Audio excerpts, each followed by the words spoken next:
ஓம் ஸ்ரீ குருப்பியோ நம. ஸ்ரீ மகாபரிவாஜனம் மகாபரிவாஜனம் மகாபரிவாஜனம்.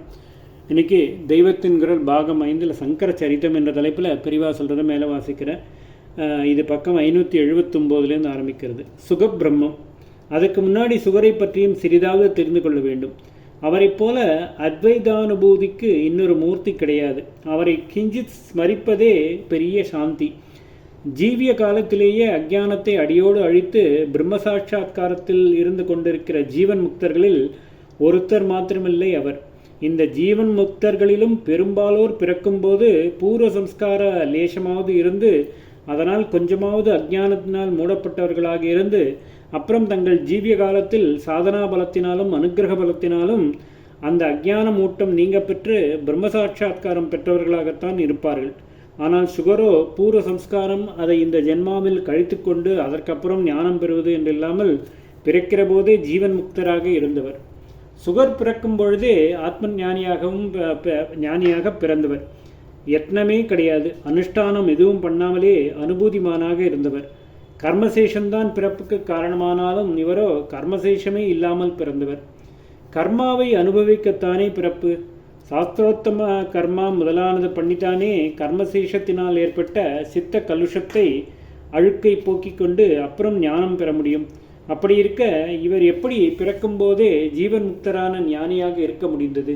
இதற்கு நாம் சொல்லக்கூடிய ஒரே காரணம், அஞ்ஞானம் என்பதே தொடாத ஒரு ஜீவனை லோகத்திற்கு காட்ட வேண்டுமென்றே ஈஸ்வரன் இப்படி ஒரு ஜீவனை பிறப்பித்திருக்க வேண்டும் என்பதுதான். வேறே ஒன்றும் சொல்ல தெரியவில்லை. ஒரே அஞ்ஞான பிண்டங்களாக இந்த ஜீவலோகத்தை பண்ணியுள்ள அவனுக்கு அப்படியே மாறுதலாக ஒன்றிரண்டாவது பார்க்க வேண்டும் என்று இருக்காதா? அப்படிப்பட்டவர்களை காட்டி அஞ்ஞான பிண்டங்களுக்கும் ஏதோ கொஞ்சமாவது இப்படியும் ஒரு பிறப்பிலிருந்து சஞ்சலமே இல்லாத நிறைவான பரிபூர்ண ஸ்திதியில் இருக்கிறது, இப்படி ஒரு ஸ்திதியும் இருக்கிறது என்று புரிய வைக்க வேண்டுமென்றே சுகர் மாதிரியும் ஒன்றிரண்டு சிருஷ்டித்திருக்கலாம். ஒன்றிரண்டு தான். சுகர் ஒன்று, இரண்டாவது வாமதேவர் என்பவர். அல்லது அவர் வாமதேவர் ஒன்று, சுகர் 2 என்று காலக்கிரமத்தை ஒட்டி சொல்லலாம். ஏனென்றால் வாமதேவர் தான் சுகருக்கு முந்தி இருந்தவர். அவரை பற்றி ஐதரேய உபநிஷத்திலேயே சொல்லியிருக்கிறது. கர்ப்பவாசம் செய்யும் காலத்திலேயே அவர் சமஸ்த தேவதைகளுடைய கோடிக்கணக்கான ஜென்மங்களையும் தெரிந்து கொண்டு விட்டேன். இதற்கு முன் எப்படி இருந்தேன் தெரியுமா? இரும்பு கோட்டைகளைப் போல கணக்கில்லாத ஜென்மாக்கள் என்னை கட்டி இருந்தன. இப்பொழுது எனக்கு சிறகு முளைத்து விட்டது. ஒரு பெரிய பருந்துக்கு கருடனுக்கு முளைத்தது போல முளைத்து விட்டது. அதனால் கட்டுக்களை மீறி பறந்து வந்து விட்டேன் என்று சொன்னதாக இருக்கிறது.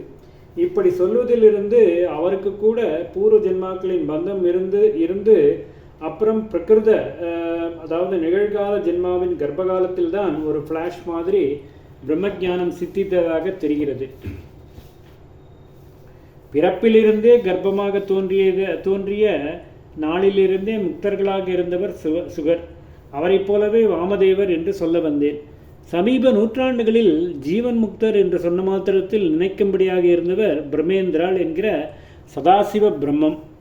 அவர் சுகபிரம்மத்தை ஸ்துதித்து குரு ரத்ன மாளிகாவில் ஒரு ஸ்லோகம் சொல்லியிருக்கிறார். ஜனனி ஜடராதிவ சிவன்யோ ஜகதோ நாத்ரவத் ஆத்மவித்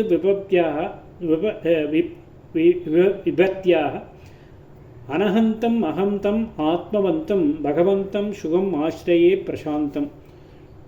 லலிதமான அடுக்கு சொல்லாக அனந்தமகம் தமாத்மவந்தம் பகவந்தம் சுகமாஸ்ரயே பிரசாந்தம் என்றிருக்கிறது. அகந்தை இல்லாதவரும் ஆத்மாவை அறிந்தவரும் உத்தமமான சாந்த நிலையில் இருப்பவரும் பகவத் ஸ்வரூபமான அந்த சுகரை நான் ஆசிரியிக்கிறேன் என்று அர்த்தம். இது பின்பாதி. முன்பாதிக்கு என்ன அர்த்தம் என்றால், தாயாரின் வயிற்றிலிருந்து நழுவும் போதே தம்முடைய ஆத்ம ஞான விசேஷத்தால் இந்த ஜகத்தில் உள்ள எந்த உபத்திரவத்தை பார்த்தும் மனசின் கட்டு விட்டு போகாதவர் என்ற அர்த்தம். ஜனனி ஜடராத் பஜகோவிந்தத்தில் ஜனனி ஜடரே சயனம் என்றே ஆச்சாரியால் சொன்னதன் நினைவில் சொன்னது போல இருக்கிறது. பாகவதத்தில் சுகரை பற்றி சொல்லப்பட்டுள்ள ஒரு ஸ்லோகத்தை சொல்லிவிட்டால் அவருடைய மகிமை முழுவதையும் சொன்னதாகிவிடும். எம் பிரபந்தம் அனுபேதம் அபேத கிருத்தியம் வைபாயனையோ விரகாதர ஆஜுஹாவ புத்திரேதி தன்மயதா தரவோ வினீது தத் சர்வபூதஹிருதயம் முனிமானதோஸ்மி. எம் எவரை என்று ஆரம்பித்து தம் அவரை ஆனதோஸ்மி நமஸ்காரம் பண்ணுகிறேன் என்று முடித்திருக்கிறது. எவரை அவரை என்று சொல்லியிருப்பது சுகாச்சாரியாலைத்தான். ஆனால் ஸ்லோகத்தில் தேடி பார்த்தால் அந்த பெயரே காணும். சர்வபூத ஹிருதயம் முனிம் என்றே குறிப்பிட்டிருக்கிறது. சர்வபூதங்களுக்கும் ஆதாரமான பரபிரம்மஸ்வரூபமாக இருக்கும் ஒருவர்தானே சர்வபூத ஹிருதயத்திலும் வசிக்கக்கூடிய முனிவராக இருக்க முடியும். சுகர் ஒருத்தரைத்தானே அப்படி முக்கியமாக நினைப்பதாய் இருக்கிறது. பிரம்மஞானிகள் பல பேர் இருந்தாலும் சுகபிரம்மம் என்று அவரை ஒருத்தரை தானே சிறப்பித்து சொல்கிறோம். சர்வபூத ஹிருதயாக இருக்கப்பட்டவரை ஒரே ஒரு சரீரத்தில் மட்டும் உள்ள ஜீவனாக வைத்து நாமகரணம் செய்த சுகர் என்ற பெயரால் குறிப்பிடுவது அகண்டத்தை ரொம்பவும் குறுக்கி கண்டமாக்கினார் போலத்தான் என்பதாலேயே பெயர் குறிப்பிடவில்லை என்று தோன்றுகிறது. நாம ரூபம் கடந்தவர் என்று காட்டுவதாக நாமத்தை சொல்லாமல் விட்டிருக்கிறது. ஆனாலும் அடையாளம் காட்டாமல் விடவில்லை. ஸ்லோகத்தில் துவைபாயனம் என்று ஒரு வார்த்தை இருக்கிறது. புத்ரேதி என்று இன்னொரு வார்த்தை இருக்கிறது. துவைபாயனர் என்பது வியாசர். தீவில் தீபத்தில் பிறந்ததால் அப்படி பெயர். அவரால் புத்ரா என்று புத்ரேதி கூப்பிடப்பட்டவர் அந்த சர்வபூத ஹிருதயர் என்று அடையாளம் காட்டியிருக்கிறது. வியாசபுத்திரர் என்றால் சுகர்தான் என்று புரிந்து கொண்டு விடுகிறோம். ஓம் ஸ்ரீ குருப்யோ நமः. ஸ்ரீ மகாபரிவாஜனம் மகாபரிவாஜனம் மகாபரிவாஜனம்.